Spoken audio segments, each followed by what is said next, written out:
Buen día a todos. Entonces, el día de hoy vamos a iniciar con nuestro tema 3, que ya son los elementos del paradigma como tal, y en este caso aplicados al lenguaje Java, que es el lenguaje que estamos viendo en este curso. Estos conceptos se pueden aplicar de manera ligeramente diferente dependiendo del lenguaje.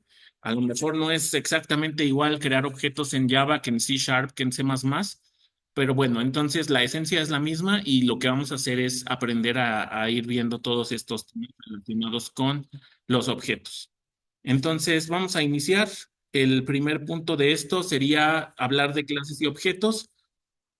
Hasta este punto ya habíamos mencionado en la introducción del tema uno las diferencias entre clases y objetos. No sé si ya las olvidaron o aún las recuerdan, pero bueno, el objeto es el elemento concreto que se crea a partir de una plantilla y la plantilla pues es principalmente la clase. Aunque puede haber un poco de confusión con el concepto de clase porque en realidad es más amplio. Es más amplio que decir que solo es una plantilla. Entonces vamos a profundizar o hablar un poquito más del concepto de clase. Una clase, lo primero que hay que decir es que es el bloque fundamental en los programas orientados a objetos. Una clase es el elemento esencial de los programas orientados a objetos. Y nuevamente recordar de las prácticas que ya hemos hecho desde la uno que puede haber varios archivos que integren un programa o varios archivos que integren una solución. Y pues todos estos archivos, al final de cuentas, son clases. Así que todo lo que contienen los archivos con extensión .java normalmente va a ser una clase. Primeros dos puntos, entonces, una clase es el bloque fundamental, una clase es lo que contienen los archivos con extensión .java y una clase es también la plantilla el tercer punto es el a partir del cual lo vamos a enfocar el día de hoy, la plantilla que define un tipo de dato a partir del cual se van a crear objetos. Es decir, una clase puede ser todo esto. No se limita a una cosa. Una clase puede ser cualquiera de estas tres cosas. Dentro de este concepto tenemos en los archivos, acuérdense que cualquier archivo puede contener una clase, pero hay tipos de clases. La clase principal, que es el archivo .java donde va a existir el método public static void main, que es el punto de entrada en nuestros programas. Está alguna clase con métodos auxiliares, como lo acaban de preguntar hace un momento, como lo hicimos en la práctica 2. Creas una clase que se llame calculadora.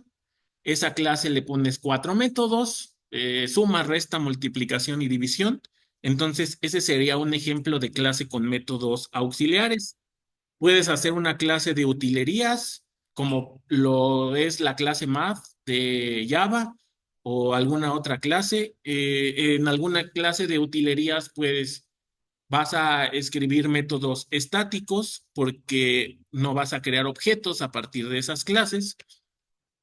Y a partir del día de hoy, pues vamos a empezar a ver ahora las clases para definir un tipo de dato abstracto. No sé si hasta este punto más o menos se entiende la diferencia o se entiende la idea. Lo que quiero que sí debería entenderse ahorita es que hay diferentes tipos de clases. Al final del día, en un archivo .java, pero pueden usarse para diferentes propósitos. Tengo un archivo en Java para el main, tengo otro archivo en Java para hacer métodos auxiliares, tengo otro archivo en Java para utilerías y ahora voy a tener otro archivo Java para definir tipo de dato abstracto, como por ejemplo, hablemos la clase escáner que nos da Java. ¿En cuál de las cuatro categorías podría entrar más o menos? Entonces, a lo mejor pienso en la clase Scanner como una utilería, como parte de la biblioteca, para que nos dé la herramienta de la entrada de datos. Si Java tiene la clase List o la clase para crear listas ligadas, pues también se me ocurre como una clase de utilerías. Y en estas últimas, para definir tipos de datos abstractos, Vamos a empezar, si Java no tiene el tipo de dato auto, el tipo de dato gato, el tipo de dato animal, el tipo de dato libro, pues con esta otra manera de definir tipos de dato abstracto, vamos a usar las clases. Ok, entonces, pues la sintaxis ya la conocen porque ya la hemos visto dentro de las pocas o muchas clases que hemos hecho para nuestros programas. La sintaxis es colocar primero los modificadores, public, puede ser final, puede haber otros modificadores que vamos a ir viendo más adelante. Por el momento, el que nos viene a la mano como modificador es public. Public, luego la palabra reservada class y luego el identificador o el nombre que nosotros le vamos a dar a ese archivo o a esa clase. Y también les había dicho que por buenas prácticas es recomendable poner solamente una clase por archivo, aunque en un solo archivo podríamos tener tres o cuatro o más clases. Entonces, recuerden, el identificador es el nombre que nosotros le vamos a dar. Y todas las clases pueden tener atributos y métodos, pero el hecho de que los puedan tener no significa que siempre lo vayan a tener. De hecho, creo que casi todas las clases que hemos visto hasta ahora no tienen atributos. Solo las clases envolventes hemos manejado un poco sus atributos en la práctica 3. Pero las clases que hemos hecho para utilerías o las clases que hemos hecho para poner métodos de cosas, como la calculadora, pues no tienen atributos, pero los podrían tener. Para la sintaxis para los atributos es el modificador, el tipo de dato y el nombre que nosotros le vamos a dar. Y la sintaxis para los métodos, esa ya más o menos la vimos en las clases de utilerías que hemos hecho. Modificadores, tipo de retorno, y si no retorna nada es void, y luego el identificador que nosotros le vamos a dar, seguido de los parámetros. Bueno, esta es la sintaxis básica de una clase, más o menos ya la han visto, ya la conocen, pero ahora, ¿cómo la vamos a aplicar para nuestros tipos de datos? Bueno, antes hablemos un poco de los atributos. ¿Quieren que me regrese otros 10 segundos? Bueno, me regreso otros 10 segundos. Sale, entonces, hablemos de atributos. Los atributos son las características o propiedades que definen a un tipo de dato abstracto. Los atributos pueden ser tipos primitivos o pueden ser asimismo otros tipos de datos abstractos. No sé si recuerdan, la referencia directa de esto son las estructuras en lenguaje C y también no sé si alcanzaron a ver que puede haber estructuras dentro de otras estructuras. Y de hecho es bastante común en la definición de nuestros programas, de nuestras soluciones, es bastante común meter tipos de datos dentro de otros tipos de datos. Pero bueno, cada uno se tiene que definir en un archivo por separado. Entonces, pues empezamos a inventar ejemplos. Si quiero definir el tipo de dato abstracto para un automóvil, pues lo voy a colocar dentro de un archivo. A ese archivo le voy a poner public class automóvil y lo primero que voy a hacer es enlistar o colocar los atributos que yo considero que debe tener ese tipo de dato abstracto. Y bueno, aquí en realidad el límite es su imaginación, o el límite puede ser el contexto en el que se encuentre el programa, y pues vas a poner la lista de atributos que consideras que tenga ese tipo de dato abstracto. Habíamos visto hace un momento que la sintaxis para los atributos es modificador, eh, tipo de dato del atributo y el nombre que tú le quieres dar. También aquí en Java, pues como ya ustedes también saben, tenemos la clase string para el manejo de palabras. Entonces, cada vez que necesitemos una palabra, como la marca del automóvil, que puede ser Honda, que puede ser Mercedes, que puede ser lo que sea, este, lo podemos referenciar con una palabra. El año, por ejemplo, lo podemos referenciar con un entero. Podemos crear un atributo para la velocidad y podemos crear un atributo incluso boolean que solo puede tener valores como true o false para el motor encendido. Entonces, si hay algo que les llame la atención de estos primeros atributos que le estamos poniendo a automóvil. Pues que en algunos se le pone public y a otros private. Sí, bueno, esto es, gracias Marcos, sí, justo es lo que quería que vieran, pues es como establecer una primera diferencia entre los modificadores de acceso. Public es un modificador de acceso que es el que hemos usado hasta este momento, que sirve para que todo mundo lo pueda ver y todo mundo lo pueda usar. Y private sería exactamente lo contrario. Private es un modificador de acceso que nosotros le podemos poner a algo que queremos restringir a que no lo vea nadie más allá de la propia clase donde se encuentre. No se preocupen mucho por eso, solo es irlo platicando. Más adelante haremos ejemplos específicos de modificadores de acceso y el atributo de velocidad actual parecería que no tiene modificador de acceso porque solo estamos poniendo su tipo de dato que es double y su nombre. Pero ¿qué creen? Si no le pones nada, eso es un modificador de acceso diferente que se llama default. Entonces, el modificador de acceso de marca y modelo es y de año es public, el modificador de acceso de velocidad actual es default y el modificador de acceso de motor encendido es private o privado. Entonces ahí, en esos atributos, en esos 5 atributos que están para automóvil, tenemos 3 modificadores de acceso diferentes. Y por el momento no importa si no entendemos los modificadores de acceso, solo es para ejemplificar que existen diferentes. Bueno, luego vamos con los métodos. Los métodos representan las operaciones o acciones que puede realizar un objeto. Entonces, aquí es donde entra la diferencia con otros paradigmas, que ya no basta con que solo tengamos que pensar los atributos que va a tener nuestro tipo de dato, sino que también tenemos que pensar las acciones que va a realizar.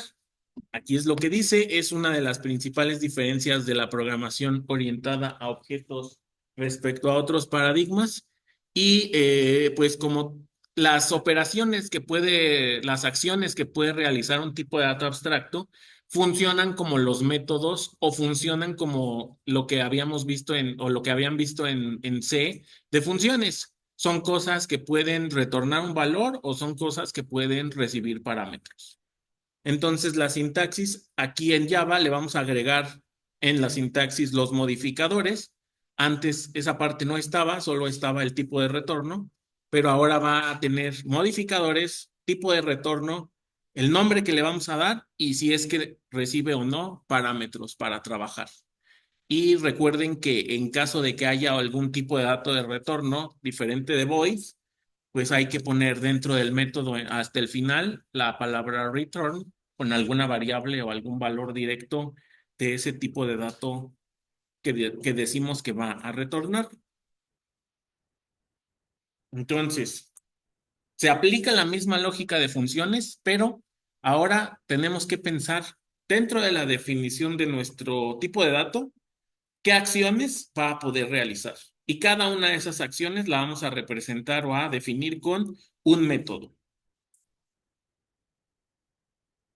Y bueno, creo que parte de la, entre comillas, dificultad de este paradigma es que justamente tener que pensar qué acciones le vamos a dar a nuestro tipo de dato abstracto. No siempre es sencillo pensar en esas acciones y eso nos remonta a nuestra primera clase del semestre donde hablamos del diseño orientado a objetos. En alguna parte de ese diseño está saber qué pueden hacer y qué no pueden hacer los tipos de datos que definimos. Entonces, pues bueno, aquí aparece, vamos ampliando el contenido de nuestro archivo. Aquí se alcanza a ver bien, Javier. Allá atrás se ve bien, más o menos. Igual no sé si en la pantalla se alcanza a ver bien, pero a nuestra clase automóvil que ya le habíamos puesto los atributos, pues ahora vamos a ir pensando qué métodos le vamos a poner. ¿Qué puede hacer un automóvil? Bueno, pues se me ocurre que puede encender el motor, se me ocurre que pueda apagar el motor, se me ocurre que pueda acelerar. Ahí no está, pero se me ocurre que también pueda frenar.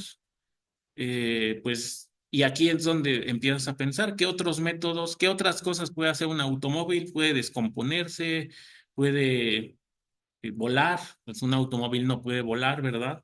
entonces ese método no estaría ahí.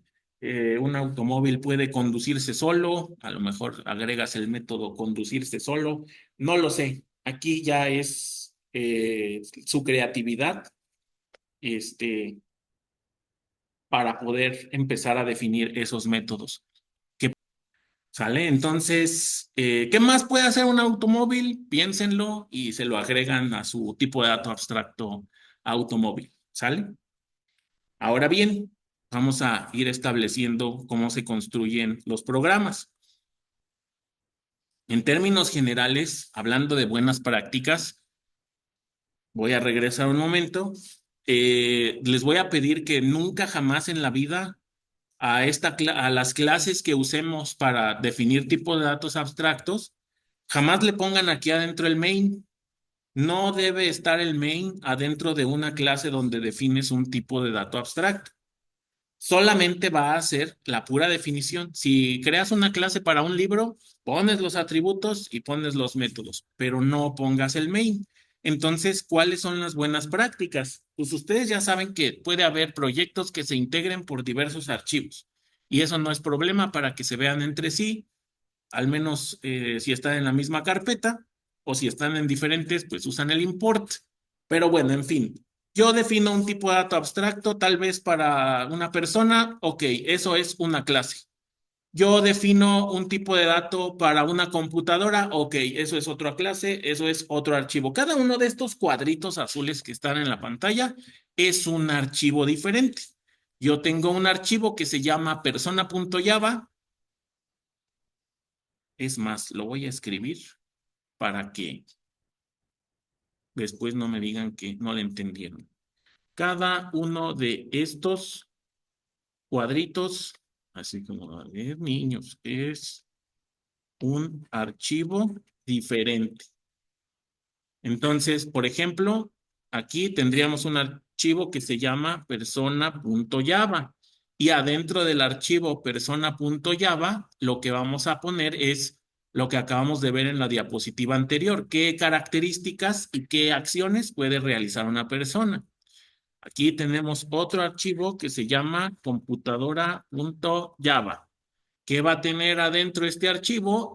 Pues va a tener las características que definan a una computadora, procesador, marca, memoria RAM, tu tía, lo que sea, y las acciones que puede o no puede realizar una computadora. Esta clase 3 sería un archivo como los que hemos hecho en la práctica 2 o como los que hemos hecho hasta ahora, archivos que tengan cosas que nos puedan servir como utilerías en nuestros programas. A lo mejor tendríamos ahí adentro una calculadora, a lo mejor tendríamos ahí adentro una clase para sacar raíz cuadrada, a lo mejor tendríamos ahí una clase para el manejo de strings, no lo sé. Y vamos a crear un archivo especial, o una, no especial, pero vamos a crear un archivo que se llama principal.java. Y lo único que va a tener la clase que ahí dice clase 4, lo único que tendría sería public static void main y lo único que tendría sería el punto de entrada de nuestro programa y pues claro, las acciones o lo que va a hacer. Pero no, la idea es no mezclar definiciones de cosas o utilerías con la clase principal, ¿no? A lo mejor ahí es donde vive tu menú de usuario, ahí es donde vive pues la lógica del programa, el flujo del programa, y pues ya te concentras en ese archivo que se llama principal.java, te concentras en crear el flujo del programa y lo demás, como personas, computadoras o utilerías, pues ya está definido en otro lado. O sea, la idea es que en principal no definas nada, sino que solamente te pongas a usar lo que ya definiste en otros lados. ¿Se entiende esta idea? ¿Preguntas? La creación de elementos concretos a partir de las clases se conoce como instanciar objetos. Esto es una palabra rebuscada porque, es más, hasta puede sonar como un pleonasmo. Pleonasmo es cuando dices subir para arriba o bajar para abajo, salir para afuera, ese tipo de cosas. Porque al final de cuentas una instancia y un objeto es lo mismo. ¿qué es una instancia o qué es un objeto? Pues es un elemento concreto creado a partir de un tipo de dato definido. Ya que creaste la clase automóvil, si tú creas una variable a partir de esa clase, llamada auto uno, auto 2, auto X, pues entonces estás creando un objeto, estás creando una instancia o estás haciendo uso de ese tipo de dato abstracto.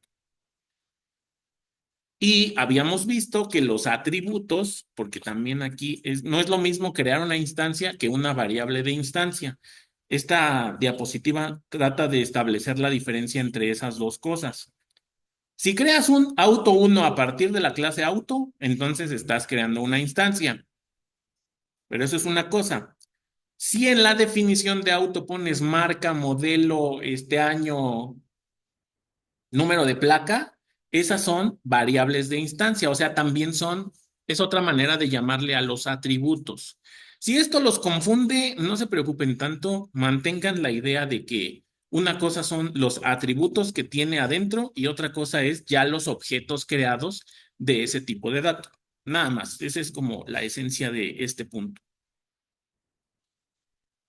La forma más sencilla de crear objetos o de crear instancias es la que aparece aquí en la pantalla. Ya habíamos spoileado el uso de la palabra reservada new, eh, pero bueno, la sintaxis es poner el nombre del tipo de dato abstracto, el nombre que le pusiste a la clase, en este caso libro, alumno, perro, gato, lo que sea, el nombre de tu variable, tu objeto o tu elemento concreto de esa clase. Mi libro, Aluno, mi perro, Michi, Michi 23, Auto 42. Este es el nombre ya del objeto específico o de la variable específica. Símbolo de igual, new, y otra vez el nombre de la clase de donde lo estás sacando. Aquí los parámetros se quedan como vacíos, pero en algún momento vamos a llenar estos parámetros que están aquí. Pero bueno, esta es la sintaxis más simple. ¿Cómo creo un objeto de tipo libro? Libro, que es el nombre de la clase, mi libro, nombre del objeto, igual a new y otra vez nombre de la clase con los paréntesis. Y claro, el punto y coma de siempre. No sé si lo haya mencionado, profe, pero ¿por qué escribimos el nombre de la clase dos veces? O sea, ¿por qué antes el identificador y después? Ok, se escribe dos veces. Bueno, el que va antes es como cuando tú creas una variable y pones el tipo de dato. Cuando pones int a igual a 10, tienes que poner de qué tipo de dato es la variable que estás creando. Entonces, el que va del lado izquierdo es para especificar de qué tipo de dato estás trabajando. Y el que va del lado derecho es por la inicialización en memoria del objeto como tal. Insisto, aquí está vacío digamos, los paréntesis, pero si tú quieres darle valores al objeto que estás creando, lo vas a hacer con el lado derecho. Entonces, por esa razón se escribe dos veces. Del lado izquierdo es para indicar el tipo de dato y del lado derecho va a ser para darle valores o, en este caso, estos objetos que aparecen en la pantalla serían objetos vacíos, así como ustedes pueden ver en la pantalla, serían objetos vacíos, pero más adelante los usaremos para darles valores. Por eso es que se pone dos veces. Y además así nos lo obliga Java en su sintaxis. Claro, esto se podría hacer en dos renglones diferentes. En un renglón pones libro, mi libro, punto y coma, y en otro renglón pones mi libro igual a new libro, pero bueno, es más engorroso estarlo escribiendo en dos renglones, mejor directamente en uno solo. Ok, Ok, aquí tenemos un ejemplo muy sencillo. Creamos en este main tres objetos. Ya vimos la sintaxis, el tipo de dato, más bien el nombre de la clase, el nombre de la variable específica y pues el inicializador en memoria de New Automobile. Y a partir de la creación de los objetos, en su forma más básica, nuevamente, yo podría modificar o darle valor a los atributos a través de el punto. Cada vez que creo un auto, pues todos los autos tienen marca, modelo y año. Y además, lo que es nuevo aquí es que los objetos van a poder hacer uso de sus métodos. Entonces, puedo decir que el auto uno va a encender el motor, puedo decir que el auto uno va a acelerar 10 metros o 10 kilómetros o lo que sea que hayamos definido, y después va a apagar el motor. Nunca frenó, entonces quién sabe qué pase ahí, pero bueno, es un ejemplo.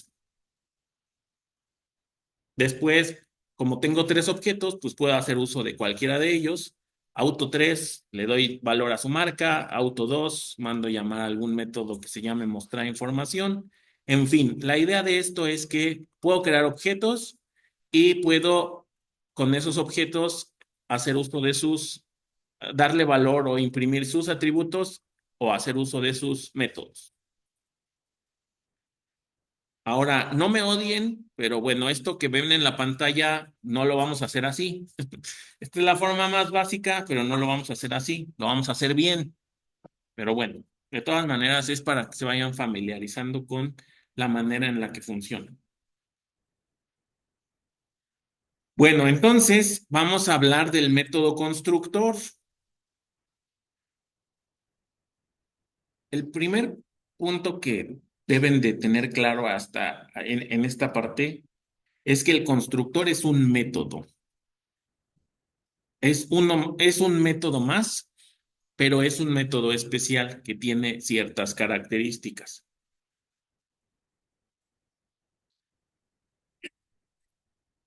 El propósito o el objetivo de la existencia de un constructor es establecer valores iniciales en la creación de objetos. El propósito de un constructor es establecer valores iniciales en la creación de los objetos.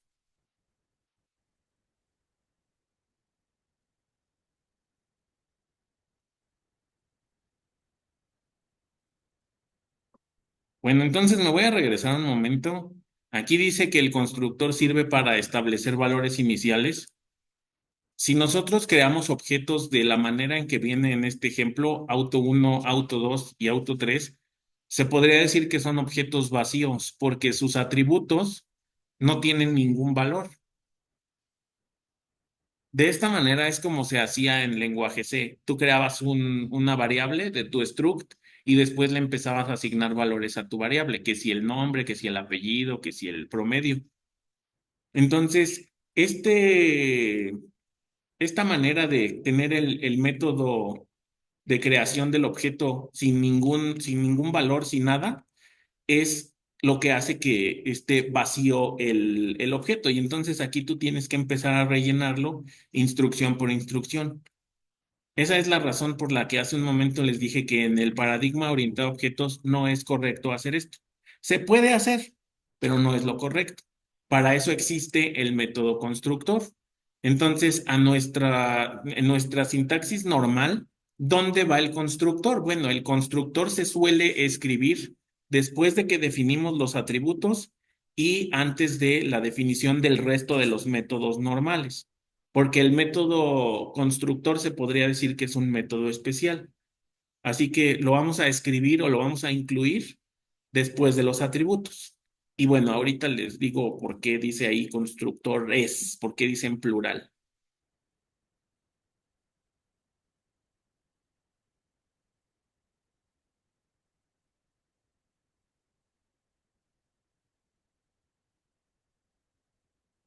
Bueno, aquí a nuestro automóvil, que ya le habíamos definido sus atributos y que ya le habíamos puesto algunos métodos de cosas que puede hacer, aquí le vamos a añadir un par de constructores.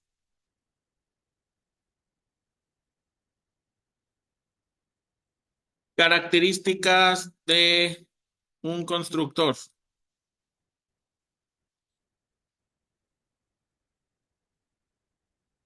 Punto número uno se llama,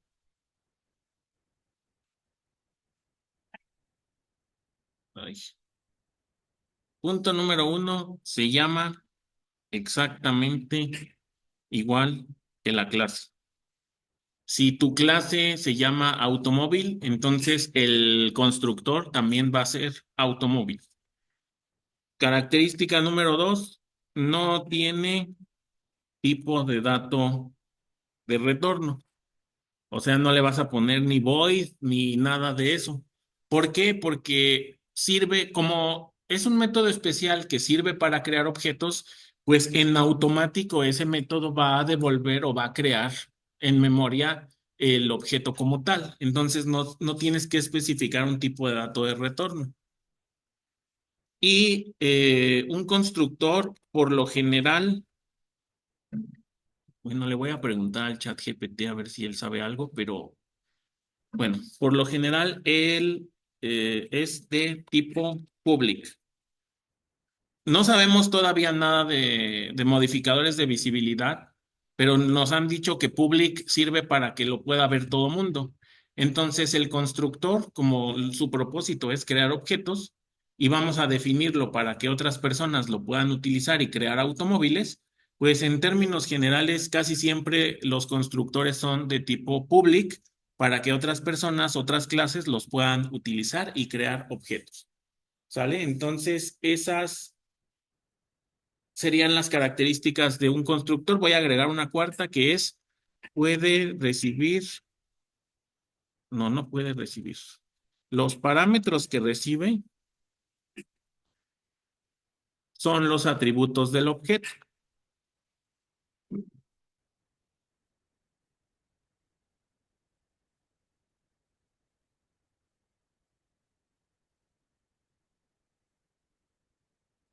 Los parámetros que recibe son los atributos del objeto que se está creando. Y escribí mal exactamente y nadie me dice nada. Bueno, redactan igual que yo entonces. Características de un constructor. Se llama exactamente igual que la clase. No tiene tipo de dato de retorno. Por lo general es de tipo public. Y los parámetros que recibe son los atributos del objeto que se está creando. Entonces, aquí en el archivo de automóvil, donde ya había definido algunos atributos y donde ya había definido algunas acciones que puede realizar, pues ahora le agrego, en este caso le estoy agregando dos constructores. Un constructor que recibe tres atributos, que son la marca, el modelo y el año, y otro constructor que recibe cinco atributos, que son todos los del objeto: marca, modelo, año, velocidad, motor encendido.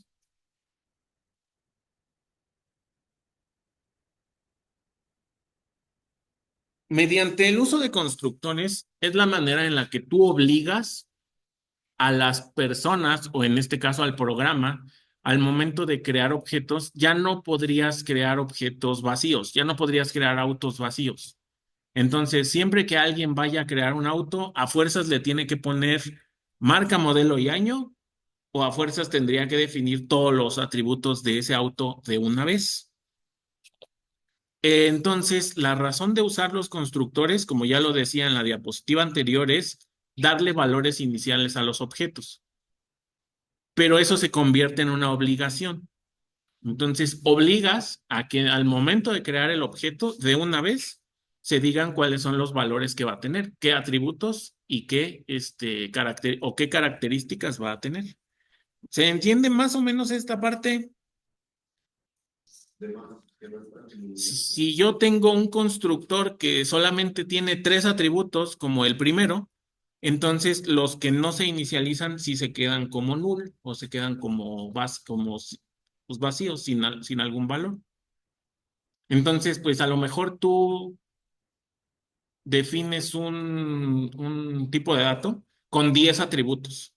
Aquí nada más le pusimos 5, pero suponiendo que te pusiste creativo y le pusiste 10 atributos, pero no necesariamente quieres obligar a que cada vez que se crea un objeto tengan que definir los 10. A lo mejor solo quieres obligar a que definan tres y los demás sí se pueden crear vacíos. O a veces van a definir tres y a veces van a definir cinco, por eso hay dos constructores. Entonces, los atributos que no le pongan al constructor, esos se van a inicializar como null. Eso sí es cierto.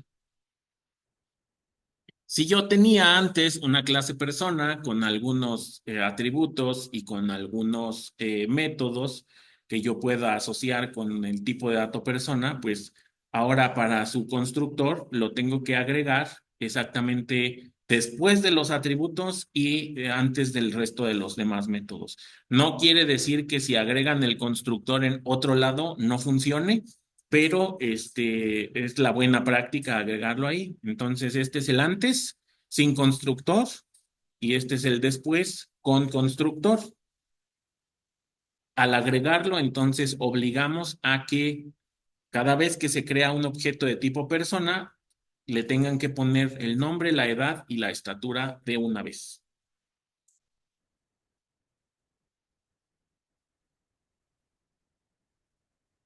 ¿Qué más?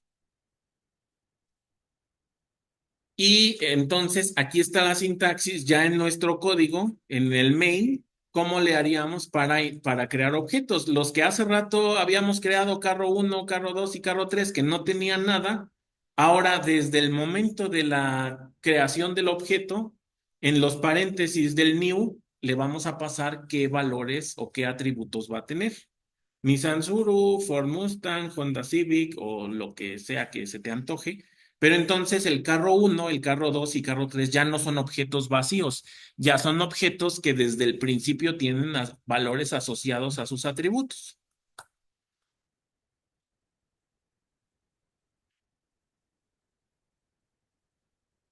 Si se define, esto es una regla importante, si se define un constructor dentro de una clase, o sea, en la plantilla, si defines constructores, ya no es posible utilizar el constructor vacío.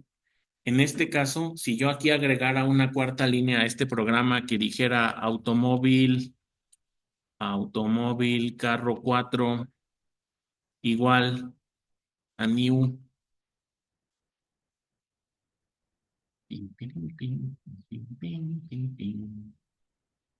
automóvil, carro 4 igual a new, automóvil así, entonces esto marcaría un error de sintaxis y ni siquiera compilaría, porque ya definimos un constructor. Entonces, como ya definimos un constructor, entonces queda prohibido crear objetos vacíos. Estamos ya obligados a crear objetos que sí tengan atributos. Le voy a poner aquí para que lo apunten y no se les olvide. Error de compilación. O sea, no es de que ya no puedas, de que esté mal, sino de que ya no puedes, de que ya no puedes. Error de compilación.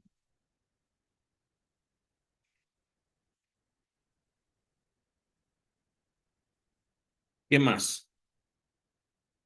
Vamos a aprovechar aquí para definir un concepto que pueda parecerles extraño. Aquí no sé si a alguien le hizo un poco de ruido, o bueno, al menos a Javier creo que sí. El hecho de que tengamos dos o más constructores. Bueno, aquí tenemos dos. Entonces, en otros paradigmas nos habían enseñado que no es posible tener dos métodos que se llamen igual. Bueno, pues aquí en Java sí es posible y eso es el concepto de sobrecarga. Es la declaración de dos o más métodos con el mismo nombre y con diferentes parámetros. Es la creación o declaración de dos o más métodos con el mismo nombre y diferentes parámetros. La clave para que esto funcione y no nos cause errores es eso, que tienen que ser diferentes parámetros.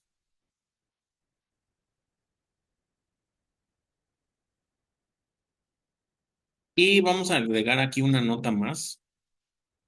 Déjenme agregar aquí una nota más.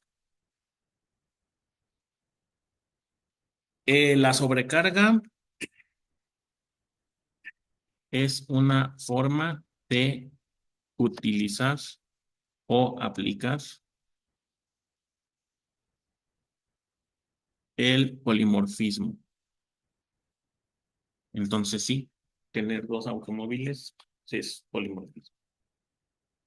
¿Por qué es una forma de aplicar el polimorfismo? Porque tienes tres métodos que se llaman suma, pero los tres métodos lo hacen diferente en cuanto a los parámetros.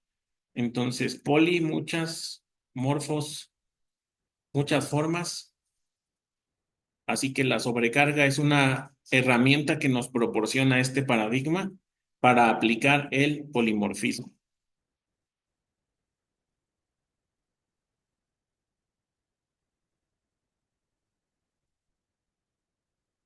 Entonces aquí tenemos un ejemplo. Esto no es asociado a un objeto, esto es un ejemplo de una clase de utilerías que se llama sobrecarga y que nos funciona para aprender el concepto.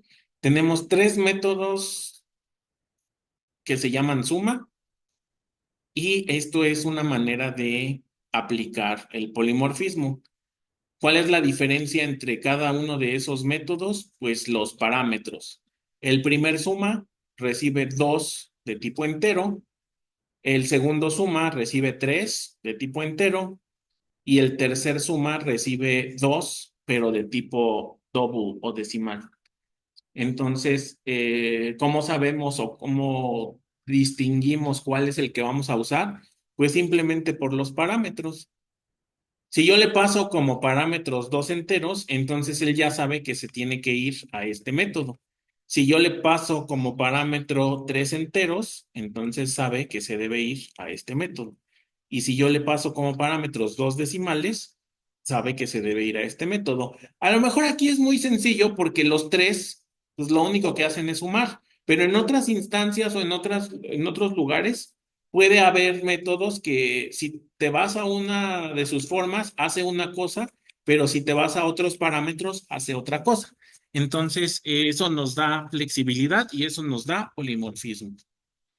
Y entonces, para poderlo aplicar, tienen que ser parámetros diferentes, ya sea en cantidad, como aquí que son dos, o aquí que son tres, o en tipo de dato. Si yo intentara definir aquí un cuarto método suma y otra vez le pongo como parámetros dos int, ahí sí ya me marcaría un error, porque me estaría diciendo, oye, ya definiste uno con dos parámetros, no puedes definir otro con dos parámetros. Siempre tienes que ir cambiando o la cantidad o el tipo de dato de los parámetros que estableces en tu método.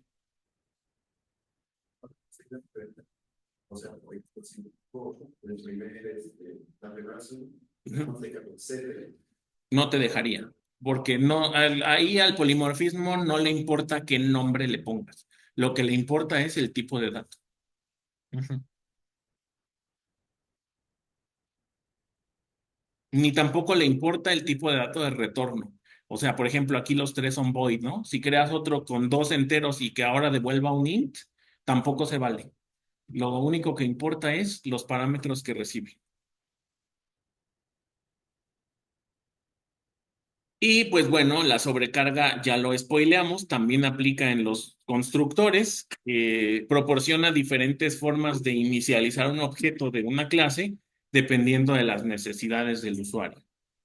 Entonces, si tienes una clase de un objeto que va a tener 10 atributos y sabes que a veces quieres inicializar 3, a veces quieres inicializar 5 o a veces quieres inicializar todos, pues lo que haces es crear tres constructores con esos parámetros para que el usuario elija el que quiera. Como cuando en un formulario a veces pones tu edad y a veces no la pones, o en un formulario a veces pones tal vez tu correo o a veces no lo pones, pues eso se tiene que guardar en algún lado. Así que esa es la ventaja que nos da la sobrecarga y pues en este caso aplicada al uso de constructores.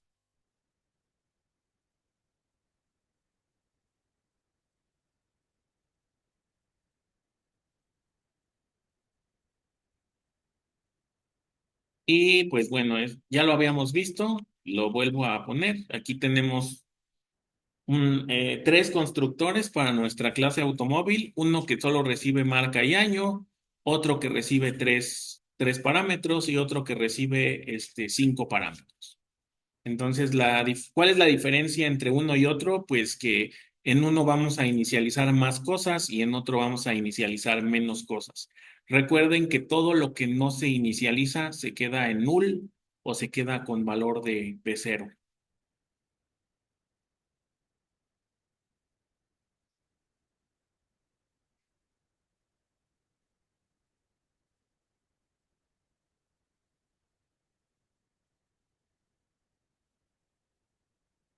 ¿Preguntas?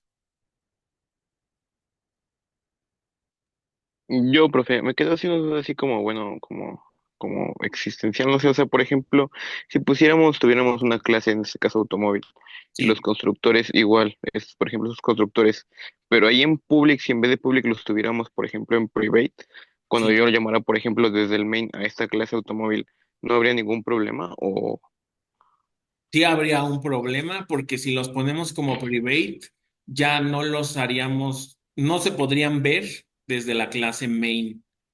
Ya no los podríamos ver, entonces justamente es como una regla de los constructores que casi siempre van a ser public.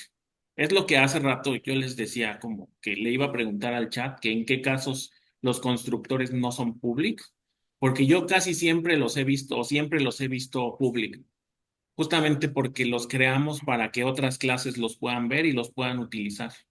Así que si le cambiamos a private, el main ya no los podría ver, ni con el import.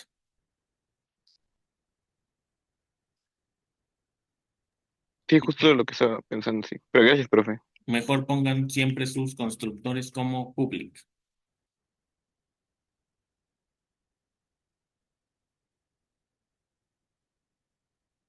Bueno, entonces lo que sigue es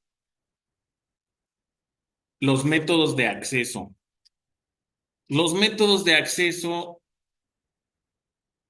es la forma correcta mediante la cual vamos a trabajar con los atributos de nuestros tipos de datos.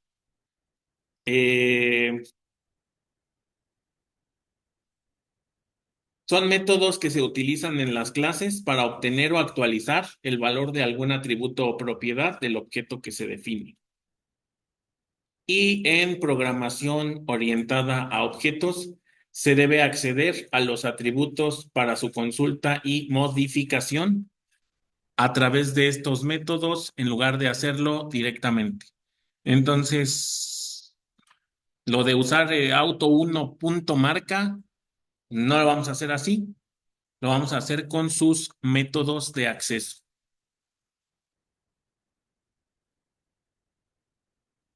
Voy a hacer una anotación más para que no se les olvide. Los métodos de acceso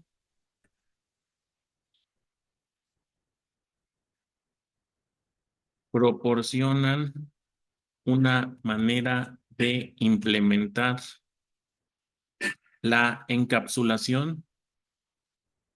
Espero que no se les haya olvidado qué es la encapsulación.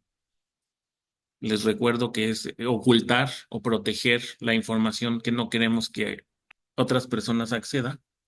Entonces, los métodos de acceso proporcionan una manera de implementar la encapsulación y podemos proteger los atributos si no queremos que alguien los vea o los modifique. Esta es la razón del por qué no se permite lo de auto1.marca. ¿Por qué no se hace así con el puntito? Porque en Po tenemos encapsulación y los métodos de acceso proporcionan una manera de implementar la encapsulación y con esto podemos proteger a los atributos si no queremos que alguien los vea o los modifique. Como cuando le preguntan a alguien, oye, ¿cuántos años tienes? No, pues qué grosero, eso no se pregunta. Normalmente los seres humanos, por alguna razón, ocultan su edad. Entonces, si en un programa quieres ocultar la edad, pues lo haces a través de un modificador de acceso. Cualquier atributo que se desee modificar se hará a través de las funciones get y set. Los métodos de acceso siempre son get y set. Por eso se les llama, en términos coloquiales, getters y setters, o getters and setters, dependiendo de tu pronunciación. Al utilizar estos métodos de acceso, el programador puede controlar cómo se accede a los atributos dependiendo de su importancia. Entonces, esto es otro elemento más que vamos a agregarle a nuestra clase automóvil. Ya le habíamos puesto los atributos, ya le habíamos puesto los métodos de lo que creemos que hace un automóvil, ya le habíamos puesto los constructores y ahora le vamos a añadir los getters y los setters. Lo que debes hacer al principio es, para cada atributo que definiste, poner su get y su set. Entonces, si tienes 5 atributos, vas a tener 5 get y 5 set. El get sirve para leer, el get sirve para leer y el set sirve para modificar. El get sirve para leer el valor de cualquier atributo y el set sirve para modificar.